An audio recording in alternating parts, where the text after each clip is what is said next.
I am so into your message and so impressed by you and like love your story so much. You're truly like one of the top people that if I could pick like anyone, if I could pick a top 5, you are in my top 5 of like anyone on earth that I would like to have on the podcast for real. Oh, for real. That's really smart. Thank you.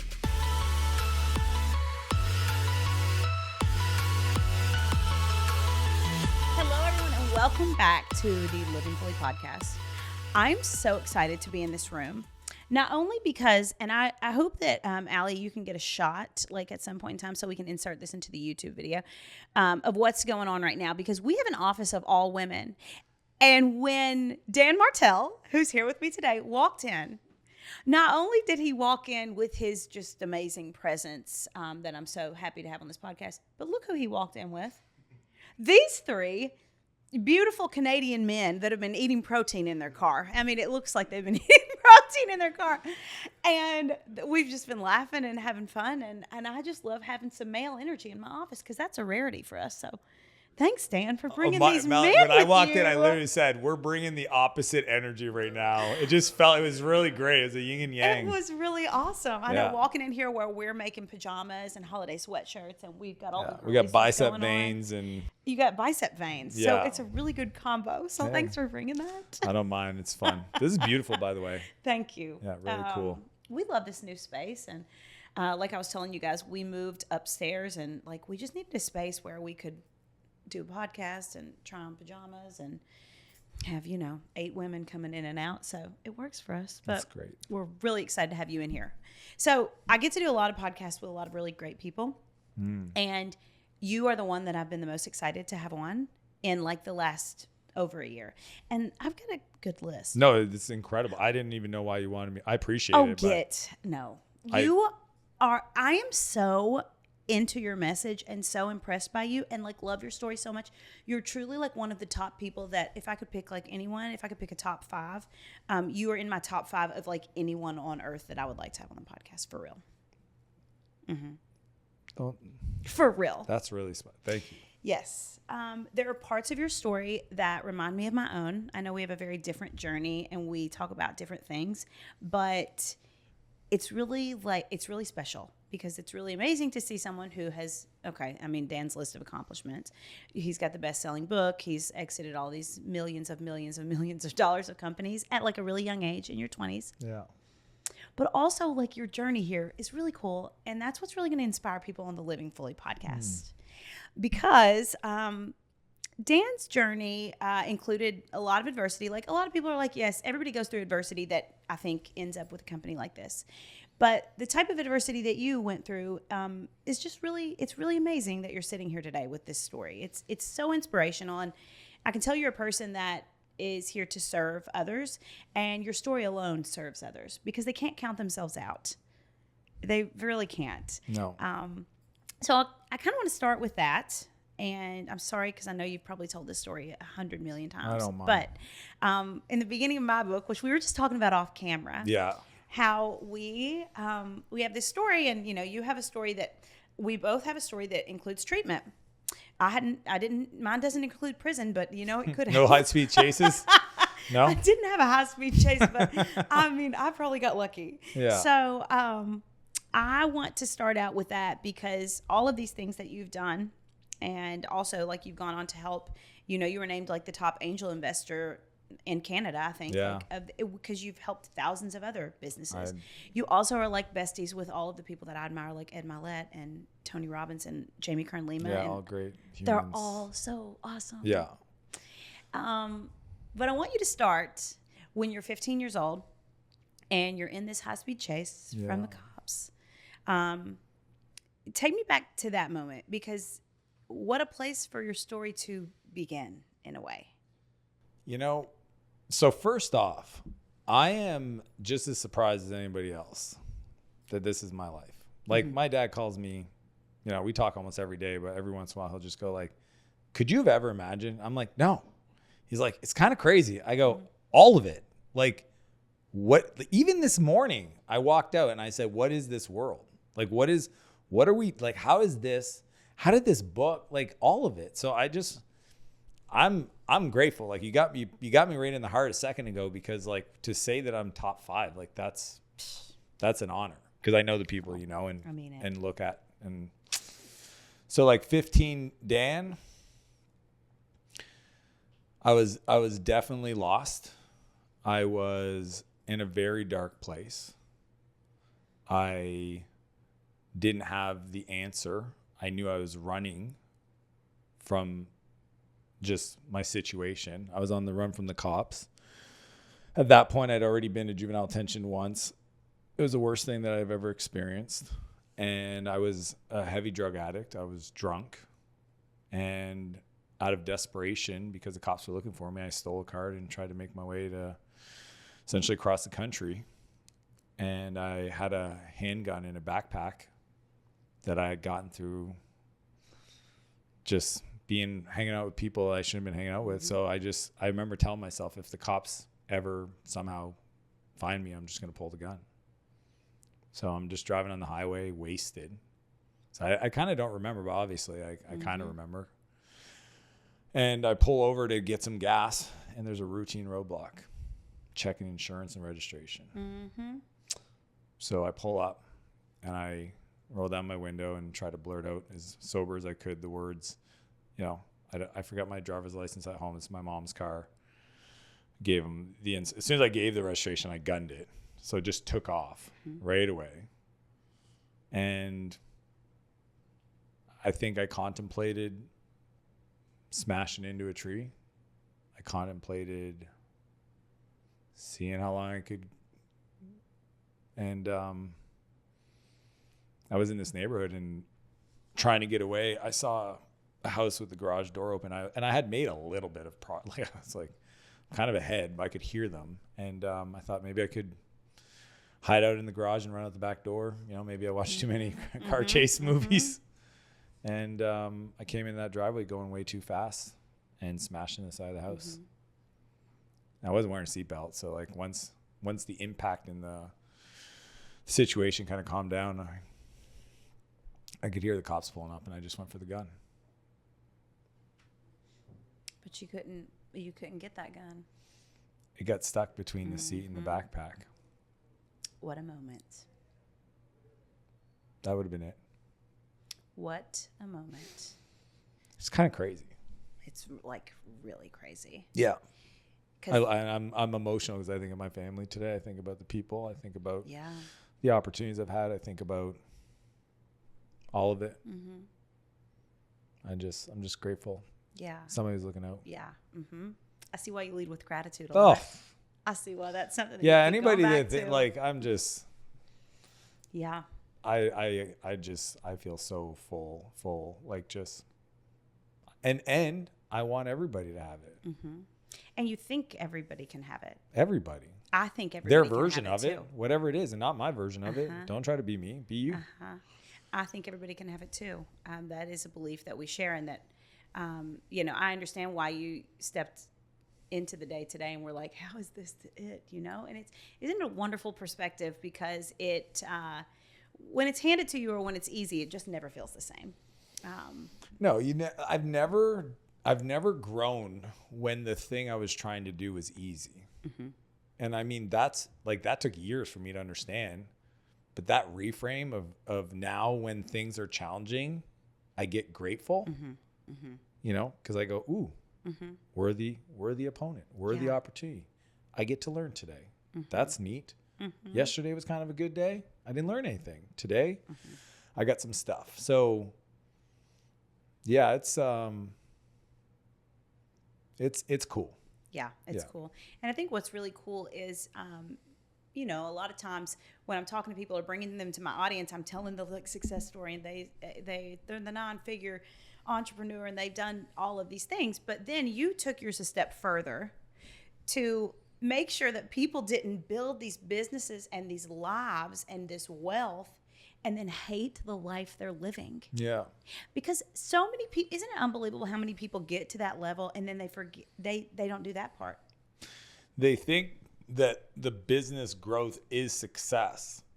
The problem is that they don't know how to do it where it becomes successful. And the reason why people all the time, why are small businesses struggling and what is it? I go, nobody wants to hear this, but the reason they're a small business is because they don't value their time. Mm-hmm. It's that simple. Yesterday, I was talking to a lady. She has a $10 million a year business. Mm-hmm. And she accidentally blurted out the sentence, and I still write my email every day and send it to and I said, okay, let's do some math here. Do you know what your hour's worth? She's like, kinda. I said, well, this is how math works out. There's 2,000 hours of a 40-hour work week. Let's assume you only work 40, which I know you do more, but we'll just start with 2,000 hours. Mm-hmm. If you divide 10 million by 2,000, it's 5,000. So unless you tell me that you are the world's best copywriter and no other person in the history of the world can write an email for $5,000, or that email, when you send it, you instantly make $1 million, you're working against your dreams. Mm-hmm. You're sitting here telling me you don't have time to go to the gym for your family. Your team needs more of you, but you can't find the time. Like, you're telling me all this stuff and just told me you do 10 million a year and you still write the email every day. It takes you an hour and you hit send. I get why you do it, but those two things are, and it's just value time. Because if you think about it, and this is what I told her, I said, now that you know your time's worth 5,000, I talk about it in the book, the buyback rate divided by 4, that's $1,250. Let's go $1,000. Mm-hmm. Just look at your calendar. If you're doing anything that you could pay somebody else $1,000 an hour to do, which is pretty much everything, you're working against your dreams. Mm-hmm. So just value your time more. Yeah. That's the way it works. And I literally just think that to myself. And that's when because I was always willing to do the work, I suffered. I know. I'm looking at Allie too, because Allie knows like how many tasks I'm still doing, and like so many people on our team are still doing that. And like, we have 3 companies, and I know that you're not a huge believer in building 3. You really at the know same my time. content. That's great. I know yes. That's so fun. Yes. And so that's one that I try to like read fast and like turn the page, because I don't want to hear it, because I'm like, I can't get rid of one of these because we're like kind of too far in. But we're doing that. And like, gosh, can we think of 3 things that I've done in the last 24 hours that were like not worth that? Yeah. Or 100. But like, it's just, it's tough. You think it's a valiant effort, and you think that you're being helpful, and like, I love my team, and I'm also like, gosh, well, I hate for them to have to do that too. But it's just like, when you look at it as like trading time for energy, and like you always talk about like the energy, I'm doing less of the things that I love to do in this business and more of the things that I hate to do. Yeah. And it's happened, and I'm working more. The more people I hire, the more I work. And I was like, this doesn't make sense. We doubled our team in the last year. Okay. And we've grown our office, and like, we've started this whole new business you're growing a baby. And this is the 4th baby, and I got 3 at home, and we don't have someone watching those 3 at home besides my husband, bless his soul. Yeah. We have some personal help, but like, he's really full-time childcare. Like, we got a lot going on. You're in it. But everybody does. I believe that everybody does in their own way. But that's why when I listened to like the first 3 chapters of your book, I started posting it online. I was listening to it on the treadmill, because I get diabetes whenever I get pregnant, and I'm like really trying to be healthy at the beginning of it, and walking on the treadmill. And I don't know why I came across your book, and I started listening to it, and I felt like you were talking directly to me. And it was so amazing, because it's a business book, but it's a life book, because there are moms that are listening to this. There are business people. There are people that haven't started their businesses because they maybe believe that they got something in their past that maybe looks like yours or mine, that they're counting themselves out, whatever it is. How many of us do this? And how many of us need to buy back our time? And how many of us need to like reassess our lives to love it again? Probably 80%. And Dan, I have read and listened to a lot of business books and podcasts. No one was talking about what you were talking about. And I got so sucked in. And then I started posting about it online. And then Dan and I start talking in DMs. I'm assuming it's Dan. But if it's one of you, it's totally fine, because I like all 3 of your guys that you got in here too. I have Jay who sits next to me, and he helps me, but it's me. And I thought it was also so cool that you were personally reaching out. And I know that, I would love to hear, why is that a time thing for you? Like, why do I do that and not go run another company? Oh yeah, people literally, that's just isn't Dan. Because Gary does it. Gary V does it too. I would say 100% Gary inspired this. And honestly, I don't think I can point to many other people that do it. So I've known Gary for 17 years. Perfect. It's called social media. We're supposed to be social. Oh, nobody's ever said that. Some people just post and ghost. They're like, post and not, and post. And I'm like, I remember one time. Ghost. Yeah. And I'm like, I remember one time I was talking to someone and they're like, yeah, no, business didn't do well. And I look at their account and they had like 47,000 followers. And I said, you have 47,000 followers. You should be doing like 5 million a year. And they're like, how does that math work? And I go, you have 47,000 people that chose to consume your content that you just have to click on the followers and message and say, hello. Hello, world. Can I help? Hello, world. And they're like, who would do that? I was like, I do that. And they're like, why would you do that? Because it's no different if I had a book meetup. Like I got a book meetup today and people walk through the door. Hello. Like, what am I going to pretend like I don't see them? It's so fascinating. So to me, I've always treated social media as just an extension of the opportunity to build relationships with people because they are real people. And I just happen to really, I love the human spirit. Like I love the human spirit too. Yeah. I think it's like when people go like, how do you know I can do that? I go, cause you have a soul and we're talking. That's all I need to know. Yeah. That's it. Yeah. And well, you also don't really waste I guess you spend the time on the things that matter within social media. Cause I also like something that you said in the book that I read where you were like, I don't follow like all the people that I went to high school with or whatever. You're like, I treat my social media feed to be inspired and to be mentored and to be coached. And 100%. I was like, I curate. what an awesome thing. I always tell people, I'm like, hey, if you don't like it, like unfollow, because I really don't want you to feel, I want you to feel good when you show up to my page, which we've got a good community. The Living Fully community is a good community. But a lot of times people like rage follow or they hate follow or they want to, they see a life that they don't have and it makes them feel terrible about themselves. And I always encourage them to like, weed the garden. Curate. Well, I mean, think about this.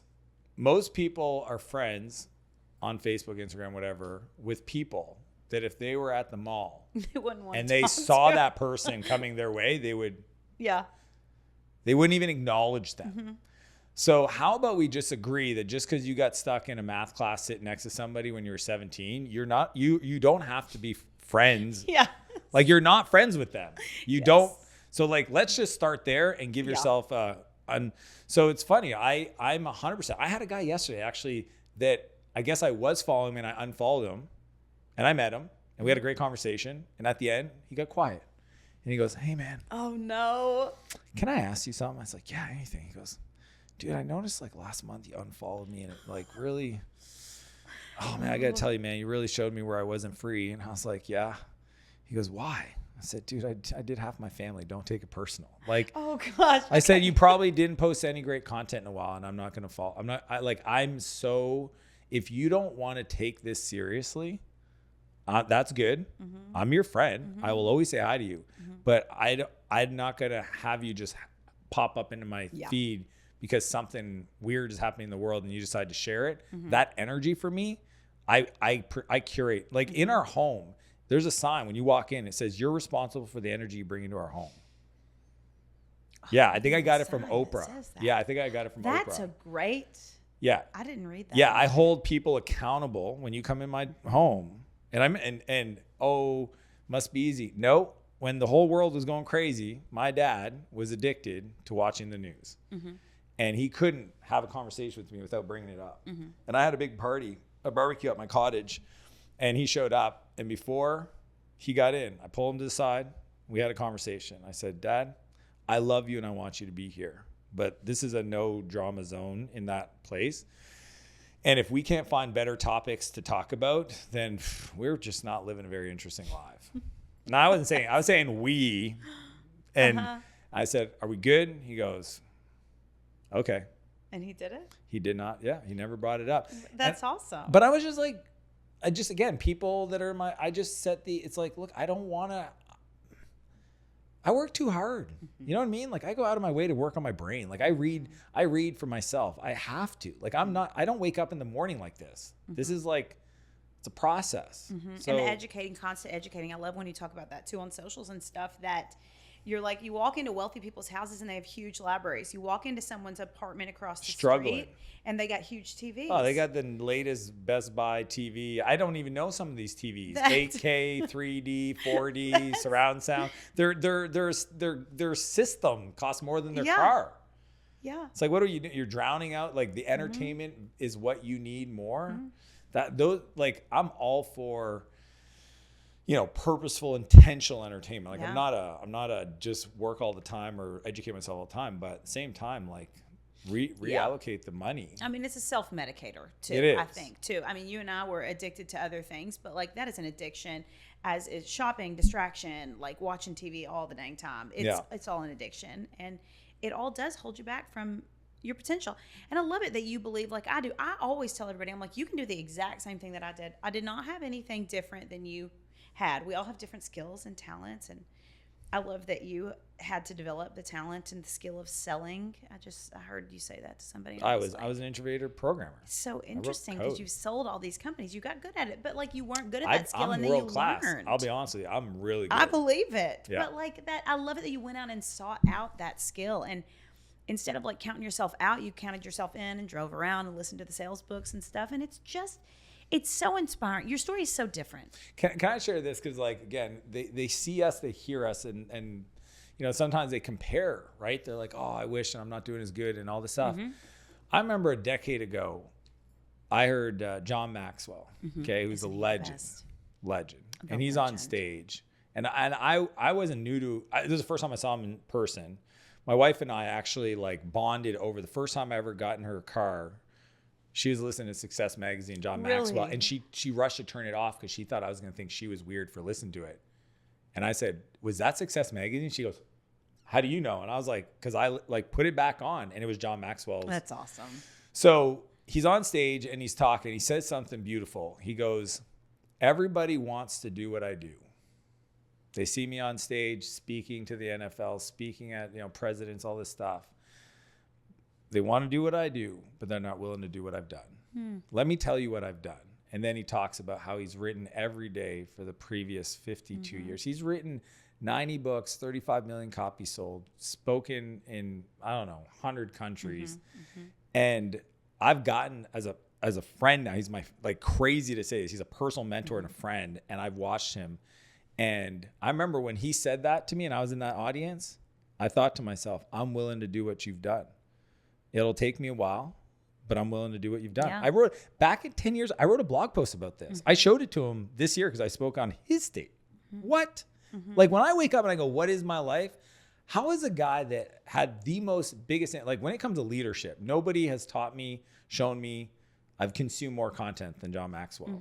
How is it a thing that he is now somebody I text every week that he invites me to speak on his stage? But it's because I heard him say that and I go, just tell me what you did. Like, you'll tell them what you did. They just got to do it. Yeah. I think it's cool. I think it's so cool. And social media, because I didn't grow up with it, is the most powerful tool ever. Like, we can literally watch, right? Success leaves clues. We can watch Taught Not Caught, or Caught Not Taught. These incredibly successful people living their life, and then pick up the clues and watch them. I didn't have a mentor that did anything like I'm doing today. Yeah.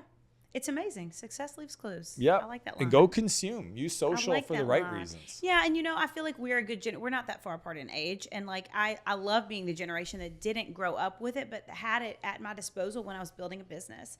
And I know now we have the challenges of having it with young kids, and that comes with challenges. Oh, that one's a big one right now for me. And I'm really nervous about it because my oldest is 6, so I'm not in the zone yet. But like he is like saying the word iPhone, like I want a VR headset and an iPhone for Christmas. I'm like, so I'll let you know where I will let you know where I land on that. But that is I would love to hear where you land on that.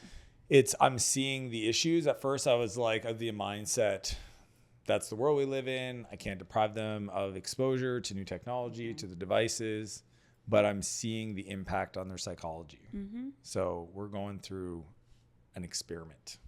They don't know yet. A little detox. Well, they won't listen to this podcast. So, but that's, and isn't that what like living a full life is all about? Is like looking at what you're doing and assessing it.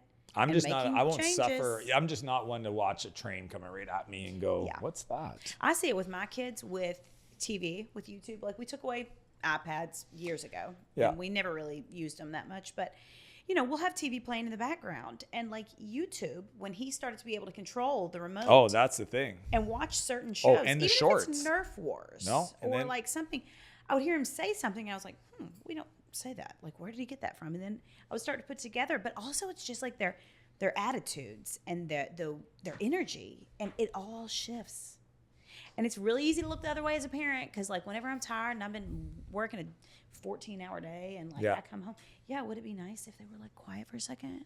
But you said this line, too, and it was another one that got me. And you were like, because parents don't want to, like, parent, or parents don't want to be adults and, like, parent their kids. They want to take the lazy way out. And we're going to pay to take the easy, lazy way out if we don't shift it when we see the train coming.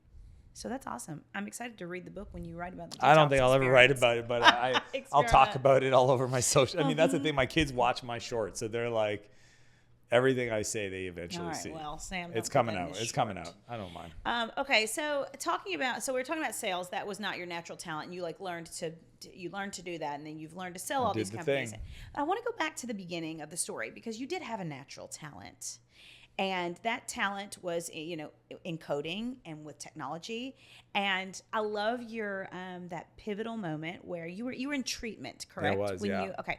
So then you are like cleaning out some building and like you see this coding book and you turn on this computer and it says "Hello World," and you basically like started coding this computer or from this book. Yeah.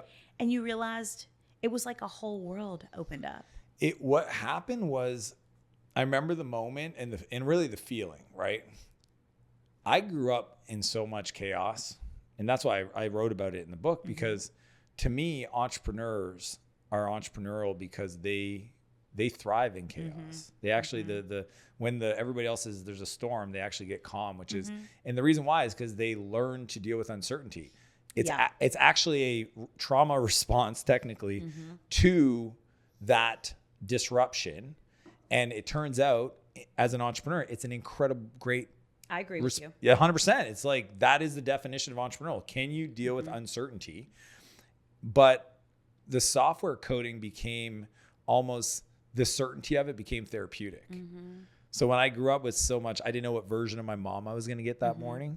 To now, when I wrote code, as long as the computer was running and there's power, it would just do the same thing. I just plugged in and it almost became meditative for me, because of the consistency of the code. So I fell in love. It also became my new addiction. I got out of rehab and I had a big hole there, and I filled it with, luckily, a positive response, right? And the entrepreneurial stuff, just in many ways, I was always entrepreneurial. I just, not legal things. So I just retooled the focus, right, and just started building stuff that I could sell. I mean, the first thing I ever built was a CD burning app for people at high school. So I had to go back for like 6 months to graduate, and it was illegal. It was a Napster download MP3 burner thing. So even the early stuff was still on the kind of the gray area. But I was a risk taker. Yeah, that's okay. But that passion, that's what just kept me going. I just thought it was so crazy. Like, this is how in awe I am of not only my journey, even that point in time. This is 97. So I get out and I discover this little thing called the internet. And I built a web page that had like images, and like, this is early days, HTML and stuff. Yeah. And I shared it with a friend who lived in another city over email, and I sent him the link. It was a GeoCities page. Back, old school people would know that. And it occurred to me, how cool is this world that I live in, that I could work on something, build it, and put it into a link and give it to a friend, and he could see it. Like, my dad worked at the same place for 32 years. I never saw what he did. You know what I mean? He went to work every day. It's cool. He did stuff. If you put that stuff out on a table, I couldn't tell you what stuff my dad did. Yeah. And I think that was when I really got excited about code, software, apps, was an iPhone. It's like a walking around billboard of your projects. Social media, come on, real time. Like, send. Here's what I'm doing. For sure. And so you take this then, and you create the first company was the vacation rental site, right? That was and that one you said was your first company. That one was not the successful company. No, I did 2 failures. I'm not going to call it failure because No, those are all early learnings. Okay, and then the second one was some sort of hosting software Yeah, company yeah. or something. I was spending a lot of Software's time in not my server thing. rooms. Can you tell? I was Servers. renting. Essentially, back in the day, you had to like pay people to host your website. So I had a hosting company. Hosting company. Yep. But I spent most of my time in a room this size with servers and just configuring like.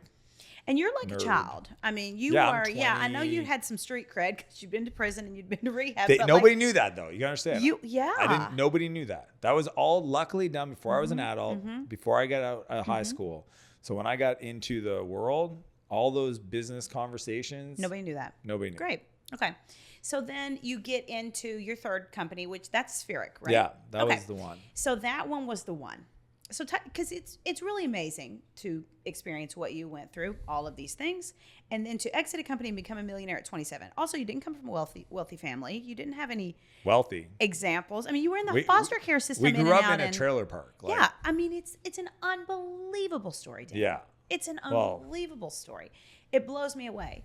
So then you're starting this business. You have no one really besides people in the books that you've read that you have to look to or ask about. You did this all on your own, which is why I just want to like bang some people's heads against the wall and be like, you can do it too. Like, listen to these types of stories. The all on your own though is a tough one for me. Okay, talk about that. Because I just don't believe people are self-made.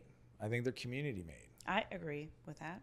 Like I had some, my neighbor Wayne. I mean, he wasn't a great example, but he had a business and he did a lot of stuff and he was a drunk, but I took the good and discarded the bad. And so Wayne, my uncle Daniel, we share the same name, and he was in the mafia. Like, again, I didn't ask him for life advice, but I definitely watched the way he operated his business. So like and then I actually did get a business coach, the third company, this guy Bob. And I remember I didn't even have the money to pay him, but I figure if he's so good, by the third month, hopefully it'll kick in. But I went so I started at 17 trying to, and like, these aren't side hustles. Like, this is Dan trying. Luckily, nobody expected me to do anything with my life. Like, you understand, I had the benefit of everybody being really, really happy with Dan if I just stayed sober. So I meet kids and they're like, my parents want me to go to Harvard and do it. And I'm like, oh. And you're like, dang. I'm like, that would suck. It would, because I feel the pressure and all I hear is the parents' need of being able to say that at the party.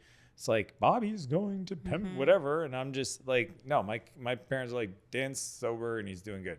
Winning.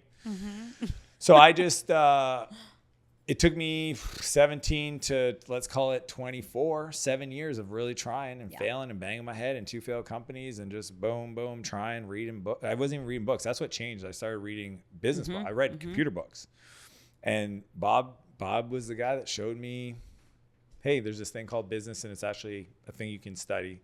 And the first year we did almost $1 million. It's so amazing. It's crazy. It's so amazing. Yeah. And like this is where our story is different, because I was like the kid, my parents weren't the ones that were like, my child's going to go to Harvard. I grew up on a farm in Kentucky. I'm the oldest of 24 first cousins. We all live on the same farm. I thought you were going to say 24 kids. 24 kids. Dude, I'm like, your mom, one no, mom? No, 24 cousins. Still a lot. I don't even know if that How would many be a in your record. family?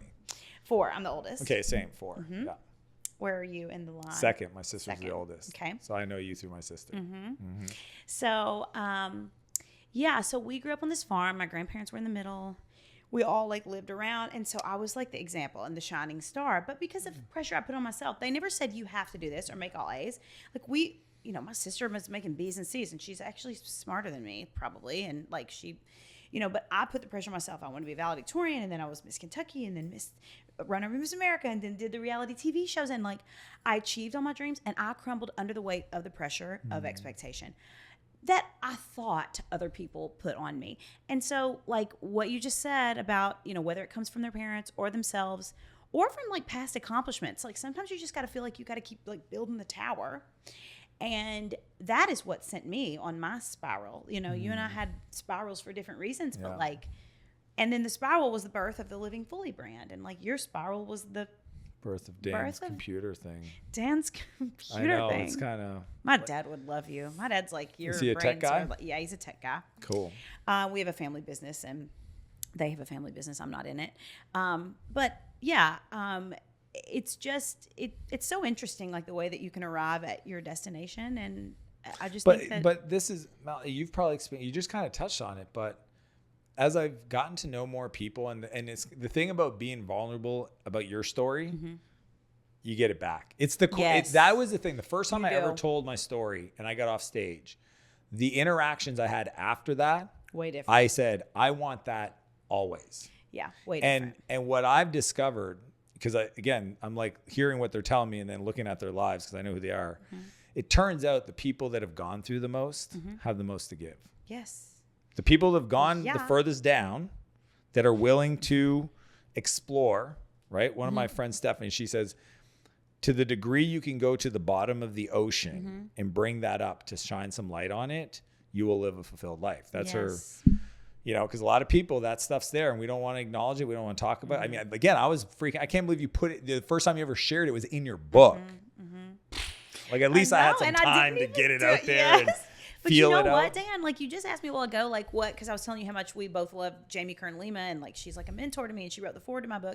And you asked me the best piece of advice that she ever gave me, and she gave me two really great pieces of advice. And one was the night before my book came out, because I'm signed with Random House. I've already written the book. They've given me like part of the money. Yeah, I couldn't. They already printed the books. They were already like loaded on Target and Amazon. They were on the shelves. I couldn't. The train was rolling. There was nothing I could do to stop it. And I was having a freak out moment the night before because I was like, dang it.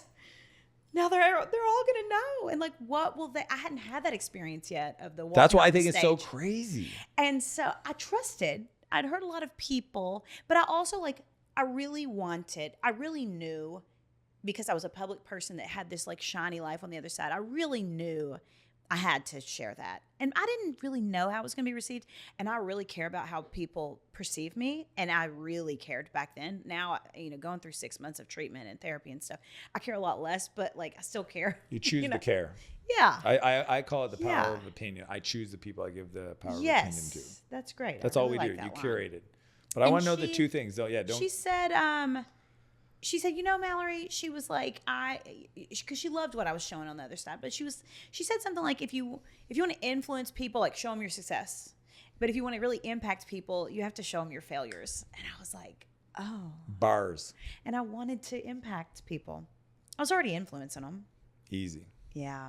And so when that book came out and people found out, because I could say it in a lot more shiny ways, the word rehab, I only started using the word rehab like 2 years ago because treatment sounded a little bit better. Yeah. But before that, sounds, easy. Therapeutic community. Yeah. I want to go to therapeutic community this weekend. Community could be like in Arizona at a wellness spa. Yeah. And that was definitely not where I went. And so I had alluded to the fact that I didn't drink and that I had gotten professional help, but I had never said like, man, you talked about it without talking. That's professional by help. The way. Wow. I love the way but nobody suspected. Yeah. And but that goes to show like how I was really like pulling the wool a little bit. And I wasn't meaning to necessarily, but I was just like my mom's side of the family doesn't even know this story. And there were like members of our family that would have issues and my mom would then share with them, oh yeah, well, Mallory's experienced this actually. And they would be like, oh, did she go to speak there? Like a motivational speak? And she was like, no, she was there at the facility. She stayed as a patient. Yeah. She was a customer. Did anybody have an issue with you sharing it? No. My dad called me. Did he? He said, your brother told me what you're going to share in the book. And this is what he says. He goes, I think your mom would be really hurt. Oh, shoot. I said, really, Dad? My mom doesn't care about anything. You think? He goes, you're going to do what you're going to do. But I just don't know if it needs to be in the book. Oh, that's tough. And I said, I appreciate the call. I know where it comes from, right? Acknowledge the feelings. I'm not dismissing them. I'm going to sleep on it, but I may make the decision anyways, and I hope you still love me afterwards. How soon was this that the book was about to come out? You were writing it? I was writing it. It was probably about 1.5 years after it came out. So, but it was simple math for me. I didn't know that. I didn't have the language you just told, the influence versus impact. I just knew the most. Again, I believe my purpose sat right next to the hardest thing I've ever went through. I think everybody's does. That's just kids ask me all the time, Mr. Martell, how do you find your purpose? I go, I'll tell you where it's hiding. I don't think you're going to go look right now, but you can. So there was just no world. Even my editors were like, how does that have to do with your book? Like, it's buy back your time. How are you weaving it in? I said, the computer part is actually where I learned this stuff. And the computer part came from rehab, ding dong. So it's 100% who I am. If you don't know that about me, then you don't know me. And I'm not writing a book so that I just have information out there. So either it comes with it or it doesn't. But that was why I kept reading the book, because of that story at the beginning. And it's kind of left field. It's a productivity book, and it hits you. Even that first sentence, like, I obsessed over it. I'm going to read it just so, because some people know. Yes, read the first sentence, yes. That's weird reading this now that I read it. But it says, I stared at the gun in my duffel bag. If I just pointed at the cops, they'll end my miserable life for me. In the productivity book. Yeah. But you know what? That's part of your story. Yeah, it's always, I always say it's like it's a mindset book. It's a mindset book. Yeah. It's definitely a mindset but book. Like, it's the chocolate broccoli. I got you here because of the productivity. chocolate broccoli. But now I'm going to give you what you need. Yeah. Which is, let's talk about these stories. That's why I put the 5-time assassins. And every chapter I go, what is the reason they're going to give me to not do this? Yeah. A little squirm out of it. And I'm just going to hit them with a little this and hit a little of that. I opened my book with a story about where they were taking permanent hair extensions out of my head. And I'd been at treatment for, 2 months, because they recommended me for extended care. They let the heroin addicts out before me. Wow. And I was like, I've never done an illegal drug. I've never even smoked marijuana. You really think I need 5 more months of here? And boy, did I learn. I mean, I had so much deep-seated stuff, under there, because it's never the drugs. It's just not, And so anyways, I opened it with them taking the hair extensions, like, coming out was my, computer moment, because it was just this whole and I realized all that I'd been clinging to in my appearance and it was just this moment, and it happened in treatment. And so I opened my book with that too. And my parents, my dad can talk about and do hard things, and he's not embarrassed of anything, but my mom's a little bit more shiny, and does, she does care, I think, shiny. What people That's a think. great word. So she's definitely shiny. And so she actually, interestingly enough, was the one that was like, she needs help. We never have anyone in our family to go through this. She's the one that was Googling it and trying to figure it out. And my dad was the one that was like, because he's always believed in me and just we're a lot alike. And he was like, no, she can do this. She'll get through it. Do you really think? And when they dropped me off at treatment, and I walked in, I was like, take my blood. How old were you? 27, 26. And, they walk in, because you're not going to be like, well, here, I do this, this, and this many milligrams, this many times a day. They got to take your blood and be like, okay, what are we dealing with here? So I was like, okay, BRB, thinking my parents they would wait for me. They would go, I would give them my blood, and they would be like, oh, she doesn't do drugs. She can go home, And they left, because they obviously knew. And they kept me there, and here I was. You didn't know you were staying? No, I was delusional. Wow. And they'd also taken all my medication. So I think I drank a bottle of NyQuil, on the plane there too. Yeah. I don't know. So anyways, they leave. I'm there.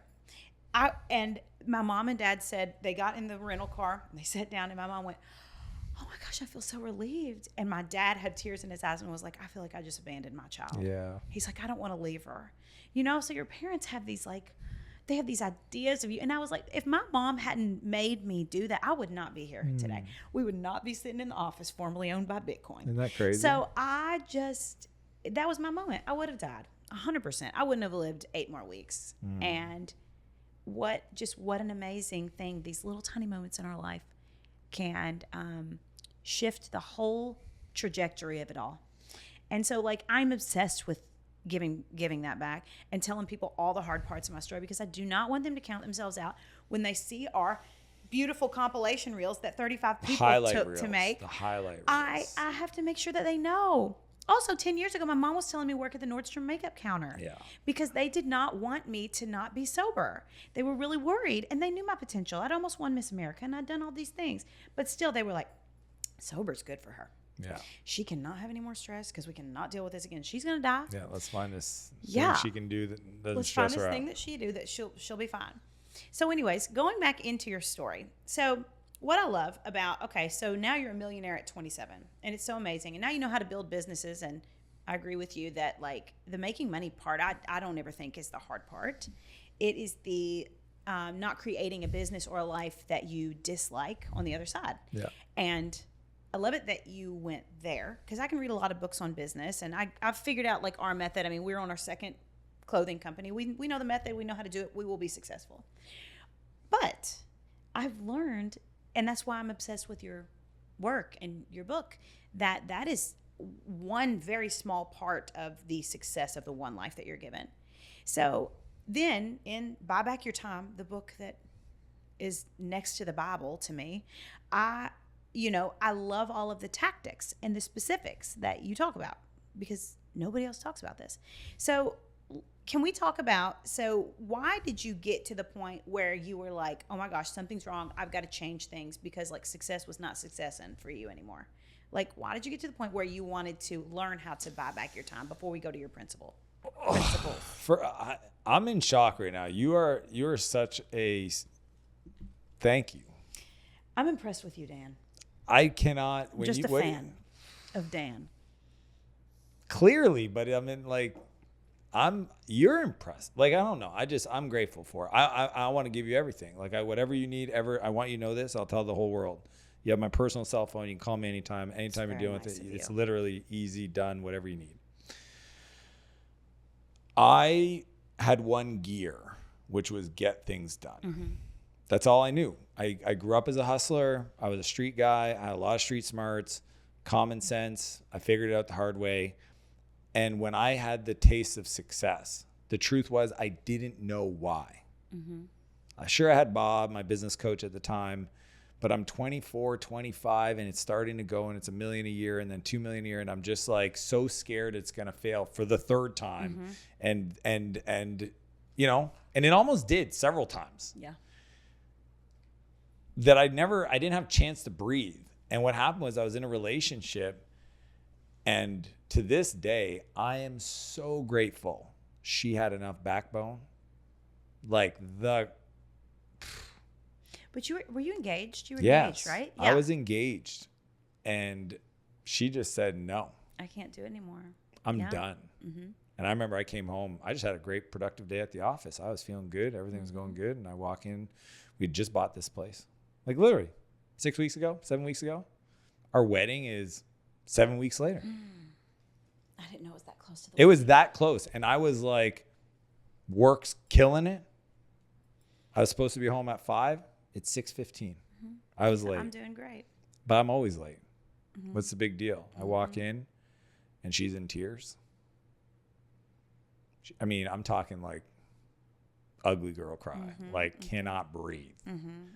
I thought somebody died. She's got a wedding in she 7 was weeks. She was done. Yeah. You know how it is. I've learned women, when they make the decision. Mm-hmm. Yeah. Yeah. When they're men are like, I'm done, but they're like not really done. I agree with that. Yeah. Oh yeah. Women are like, when they finally make the decision, there's no coming back. Yeah. So she's like, and I'm like, I thought somebody died. And she just looks at me and finally just takes a deep breath and goes, I can't do this anymore. Head down, walks out the front door. Car leaves. She's come back. She didn't come back. Never came back. So here I was, I didn't know at the time, but like months away from selling my company and becoming a multi-millionaire. I was already rich, and I did it all for us. Mm-hmm. I built this thing so that we'd have this, guess what? Mm-hmm. She never asked me for any of it. She didn't want that. She didn't need it. She didn't want it. She was confused why I needed it. Mm-hmm. And it turns out she just wanted to be in a relationship. Yeah. And I'm sitting there at dinner. Now that I know what I know, and I look back at that kid, that's why I'm so passionate today. When these little, like whoever worked in here, the Bitcoin boys that were probably here before you guys showed up, I know who they are. I would shake them. I would physically, like, you guys are not that cool and you cannot treat people like that. Yeah. I was not nice. I would go out to dinner and then spend all my time on a phone call out in the sidewalk and then come in and apologize. She would just say, it's okay. She never wanted to be a hamper and just wasn't cool. Yeah. And my world shattered. And obviously the money was there now and everything else wasn't. So it was this beautiful time in my life where I had to reflect and go, okay, The thing I wanted, I got. Turns out that's not what I want. Why? What is this all about? What are we doing here? Who am I? And it took a while. It took years, like almost 5. It took 2 years for me to even consider dating again. It was so painful. I know there was a 6 month, because I was seeing a therapist, because it shattered me. Yeah. Like anxiety attacks, like where I was talking to my therapist, trying to get okay with the idea of just being the cool rich uncle. Because you couldn't do it again. I was like, I can't do it. I couldn't do it to somebody else. I could take it. Bad. It hurt me. Yeah. That if I felt like this, how long was she feeling like that before? And I just was like, I don't need to do that to somebody else. Yeah. You know, I'll just be honest with people. If they want to hang out with me, cool, but I'm not doing it. And then I was like, man, I always wanted a family. Like I always wanted a chance to create something that I didn't experience. So I never gave up on that dream. And then the truth is I had to ask myself, well, who would I need to be in a relationship with somebody that would be that kind of person? Because the truth was I wasn't, my wife today she wouldn't, zero chance. Even a year prior when I met her, that version of Dan wasn't good enough yet. Like I didn't meet her a day too early. Because she comes from an incredible family. Her parents have been married 37 years. She has values. She has a backbone. She knows what she wants. Like that person wasn't being walked. There was zero chance. Yeah. So like I just had to figure out. I remember because you go through personal development programs, and I was in the thick of it. I was going to different things, and they make you write down, especially the relationship stuff. Like write down what you want, because step 1 of hitting a target is knowing what the target is. Like, and also don't be delusional, because, it's like, I want a woman that's a 10 out of 10 in fitness and entrepreneurial. It's like, dude, look at yourself. You don't even take care of yourself. You're not even funny. You don't even have money. You want that? Good luck. Good luck. So I had my list. I was like, wow, okay, if I want that, I got to really do some work. And that's all I did. I went on the journey. Yeah. And, it's just, looking at my family today, thinking there was a time when I thought that wasn't in the books for me, that's silly. Isn't it amazing? Yeah. I know. I do the same thing. And my husband and I were together when I was in my active addiction. The straw at the camel's back was when he broke up with me. He looked at me and he's like, I cannot marry you. I cannot marry someone like you. You know, we weren't engaged, but we dated for a while. And we were at that point, and that was when my whole world shattered. Because, like, my family was like, they couldn't be around me anymore. And, like, that was where it all fell apart. And then we got back together after. It's like, 2 totally different relationships. So, but that's really, that's awesome. And then you became this person. You figured out how to do both. That was it. To do both. And there are so many things in Buy Back Your Time that I love, and I've personally started to apply.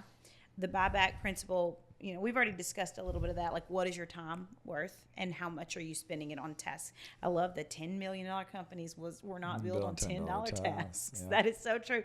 Every time I'm just like, oh my gosh, he's so right. I so know it. And like, you felt seen and attacked. I felt seen and attacked. Yeah, that's what I get. Literally every day on Instagram. Cradled. Yeah. So the drip matrix and the buyback loop, like all of that, the ladder and the everything. I mean, I use that stuff. If you could talk about like 2 things from the Buy Back Your Time book. And like I said, I think, yes, this is a business book. I think the best business book like written that I've ever read. Thank you.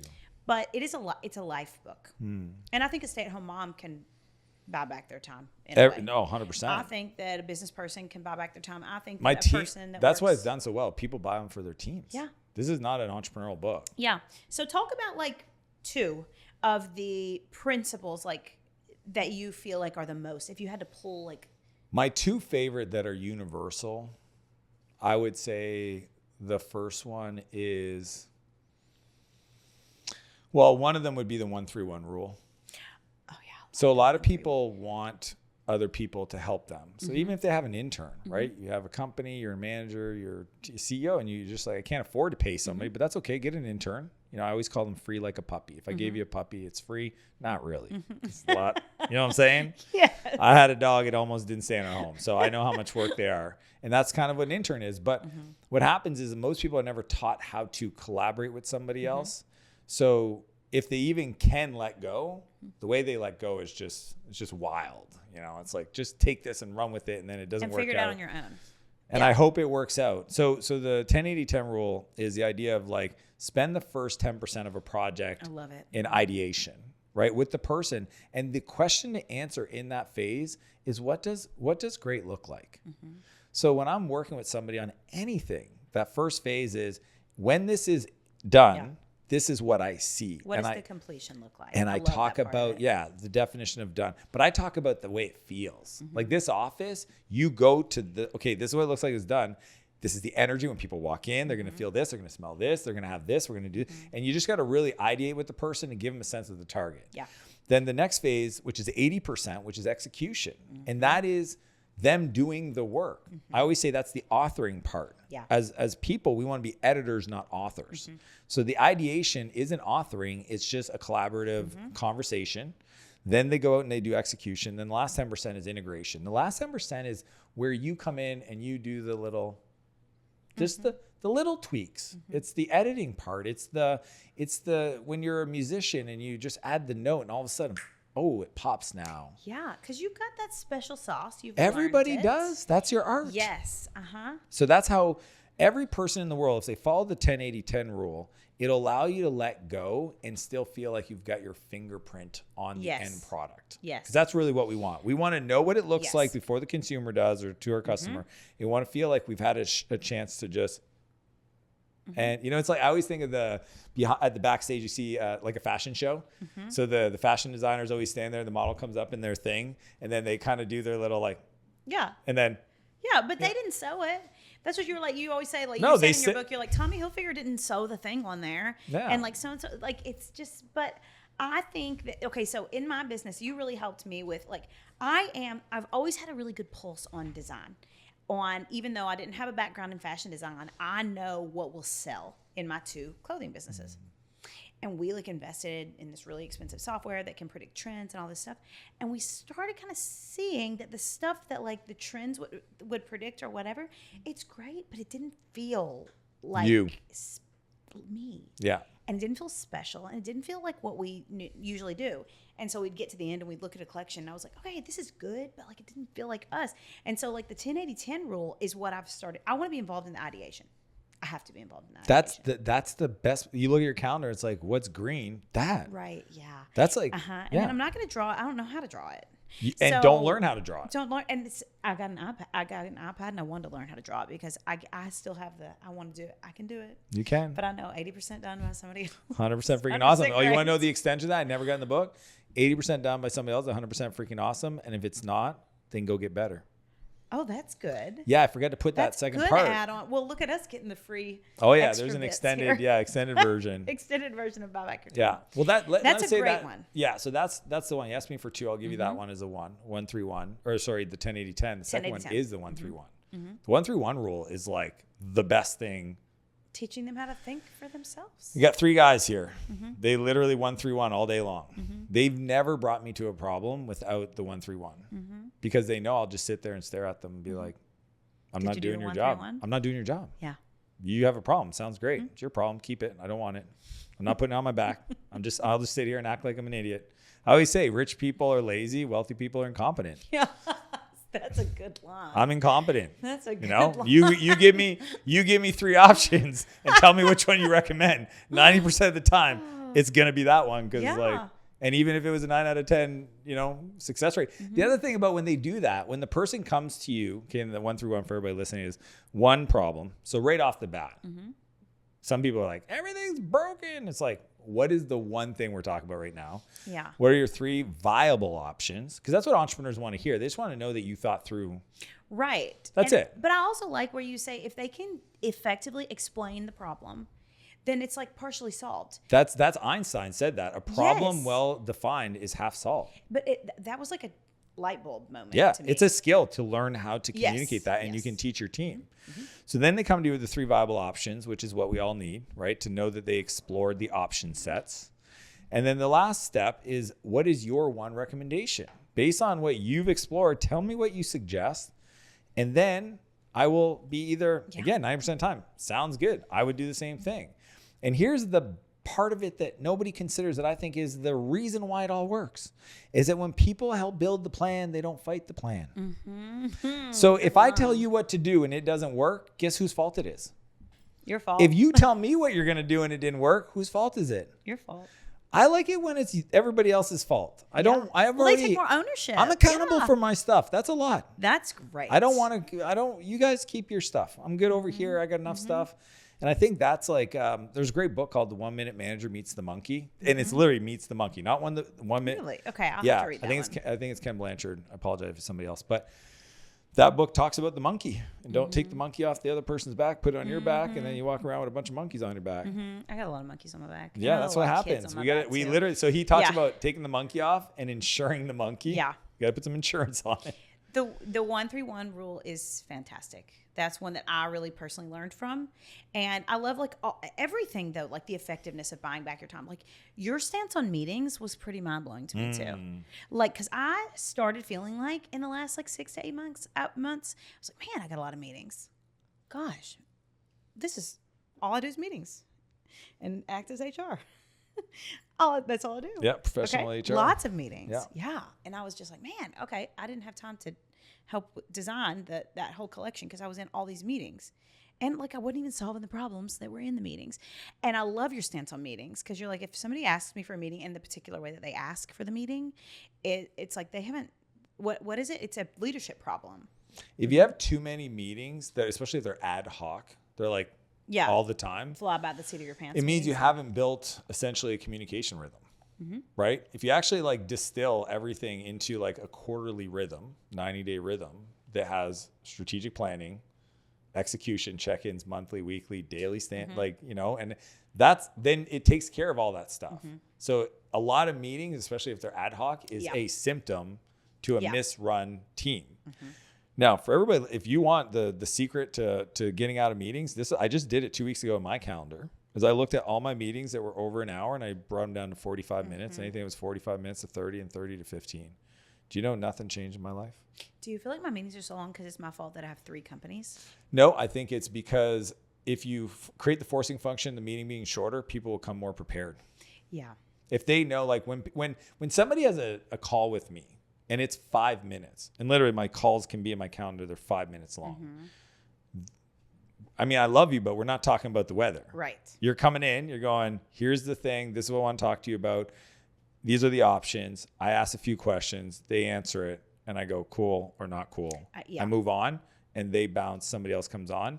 So I think what happens is when you compress meetings, you used to need 60 minutes when you started off and you just start to build shorthand. You understand rhythms. You understand preparation. They're still 60, but nobody ever renegotiated. Yeah. So then that's why I say everybody listening could do this right now. Go from 60 to 45, 45 to 30, 30 to 15, 15 to 5. And trust me, your business will not change and you'll get 25% of your time back. Yeah. That was big for me. And then also the hires, I know that if you make the right hires, that's a life-changing thing. And sometimes I don't know which hire to make next. And you and I were talking about that a lot, kind of going back and forth. And you were telling me you're like, I need more information, but I think it's this hire. And we talked about that a little bit, but I'm just always gosh, the playbooks. I don't have the playbooks. And I let a lot of employees create their playbooks because I like to hire professionals that I think are smarter than me in their area. But I'm just I'm really letting them roll with the playbooks. But you say you can do that. But that's your third option. I don't mind it. Here's what I want to share. Again, the extended version of the book is that what the job of a CEO is to build the machine that runs the machine. Yeah. So essentially, it's not the playbook. It's the understanding what machine or engine you're building. So, I mean, first off, this is how I know you're at a 10 out of 10 is I say, show me the one diagram that explains your business in regards to what you sell and the raw materials and all this stuff. Most businesses don't have that. So in software, we call that the architecture. So if you don't have a diagram that shows the business model, then how do you take somebody who just joins your team and get them to go from 0 to hero? Because if you don't have that, they got to figure this out themselves. Right. And they may not have the complete picture because they're only involved in this area. Right. And then they're trying to make decisions with this little scope that impacts something else. And then you're upset that they didn't think about, why didn't you tell this person? Well, you didn't. So there's like these things that I consider the role of the CEO to design the machine. You got to design the machine. Yeah. So the playbooks is one thing, but it's also like, what are all the playbooks? And do we have an audit of those? And then who owns what? So even another diagram is the accountability chart. Yeah. So like having all the pieces of your business and then putting a name next to each one and saying you are, I call it DRI, direct responsible individual. You are the DRI for the website. You're the DRI for the media. Yeah. You're the DRI for this. And then that way, and I'm not saying they got to do all the work there, but they're accountable. Yeah. Just if you can just get a team to have I play this game with new employees, right? They've been there 3 weeks. Yeah. I say, you find a copy, you find a typo on the website. Who owns it? Point at them. Joel. Nailed it. All right. Customer complains. Their credit card got billed twice. Mm-hmm. Who do you tell? Jen. Mm-hmm. Nice. Mm-hmm. All right. You got a good idea to how to improve our program. Who do you tell? Todd. Nailed it. Mm-hmm. All right. Winner. We've got it. Yeah. That's the game. Yeah. We've gotten better at that. And I think we're definitely like building the machine, not the machine that runs the machine right now. But I think it's also why I continue to create the same type of businesses, because we accidentally finally built our playbook. Copy paste. But I've not grown and exited any of these. One, because I love them so much that were you just obsessed with your companies, or were you ready to shut the door? No, what happens is I build businesses to be sold because those are great companies to run. Right. So as software guy, it's in my DNA that when I write the code is because I never want to repeat myself. Mm-hmm. In software, we call that dry. Do not repeat yourself. Mm-hmm. So if I built something, and I'm going to do it multiple times, like think about, like whatever you're going to do, at least let's call it once a month. Mm-hmm. It's worth stopping while you're doing it and writing out the steps to do the thing, even if you're the only person that's going to look at the steps. Like I have a packing checklist. I've had it for decades, not decades, but 15 years probably. And now when I travel, this is going to sound crazy to you, I have not packed my bags in years. That's like my ultimate, like when people are like, how systematized is your life? I'm like, who does it? Betty, our house manager. Great, but you have your system. So I'll show it to you. It's literally snowboarding, hiking, mountain bike, less than 4 days, over 7 days, over 30 days. Don't forget the Apple TV because I want to plug it into the house we're staying at, so I have all my shows. But then you never have to repeat yourself. It's genius. I don't want to think twice. I want to use that brain cycle power for things that are actually going to move my life forward. Yeah, and like in Buy Back Your Time, what I love about it is it's like actual methods to do that. The camcorder method and like all of the different ways. Like you teach people how to create the playbook. You show them how to audit the playbook. You show them like when things explode in your face, like here's what you do. And that is why this book I think is the best business book ever written, because in your story you inspired me to want to read it. Whatever you were saying, I was like, I'm very interested in this. But then when I started reading it and started thinking about it and started to apply, I was like, this is it. Because what a waste. Not a complete waste, but what a waste to get to the point in your life where you are successful and you've made millions and millions of dollars and you have a wonderful, beautiful wife like you have and beautiful children, and you're not satisfied and you're not fulfilled. You said there's a line in your book that you want to help people create businesses that you can live fully within, or something like that. Build a business that don't grow to hate. Yes, build a business that you don't grow to hate. And the empire, which is very important, to build your empire. Yes. And I want to close the loop on what you said about like selling the company. My definition of an empire is a life of unlimited creation you never have to retire from. Mm-hmm. So here's the thing is, this equation might help you prioritize different. Okay. Your wealth creation is enterprise value. Mm-hmm. Whether you know it or not as an entrepreneur, it's not cash flow. You can be rich. You can make $1 million a year in cash flow from your business and profit. And awesome. But the real enterprise value is where you're going to become wealthy. Mm-hmm. Meaning at some point, if you build it right, somebody will buy it from you. Right. So I always look at, like, if you look at a personal net worth sheet, I've been tracking mine for almost 20 years. You look at it every day, right? Or you every tell day. People too. Mm-hmm. Well, I have my assistant update it, and I get a weekly update. I look at my daily cash position every day. So all my companies cash, because it turns out you can tell a lot by that. But the personal net worth is actually, that's what it is. So how does net worth happen? Well, it's the value of an asset. Well, if your business is an asset and it's got value, well, what's it worth? It's only worth what people are willing to pay. Mm-hmm. So it's almost like if you want to build something that is going to have the opportunity to create multi-generational wealth or wealth for your family, building it any other way than it could be bought and trying to get to that point as fast as possible. Hence why I put the replacement ladder in there, because the replacement ladder is literally the fast track to 5 hires, to a place where, you know, it now runs. You could be involved in. I'm the talent. Dan Martell's the talent in certain companies I have, but I'm not required. I own the largest software CEO coaching group in the world. It's called SaaS Academy. There's no coaching, no event. The event just happened in Chicago and I was in Canada. So like, you can do this in any type business, and that will actually create the biggest enterprise value net worth increase. Like your net worth, as soon as the moment somebody else is willing to buy that thing because it's built as an engine that makes money, that thing could be worth, like in software, 10 times top line revenue. Yeah. Or an EBITDA multiple on normal business. So like, I'm just like, once I saw the equation, I'm like, I just want to wake up every day and try to make that. And do that. No, you want to be worth 20 million, 30 million, 40 million, 50 million. It's like, that's the equation.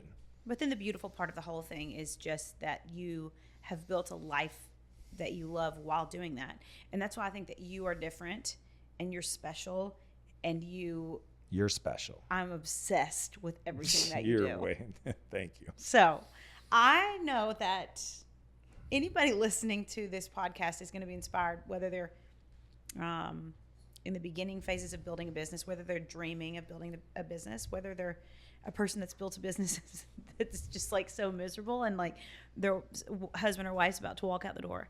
And the way that you can speak to all those people is a gift. And I think it comes from your experience. It comes from your adversity. It comes from your God-given lucky breaks. Yeah. And it's really amazing. And to have you as the first person in this podcast studio. Am I the first? In this one.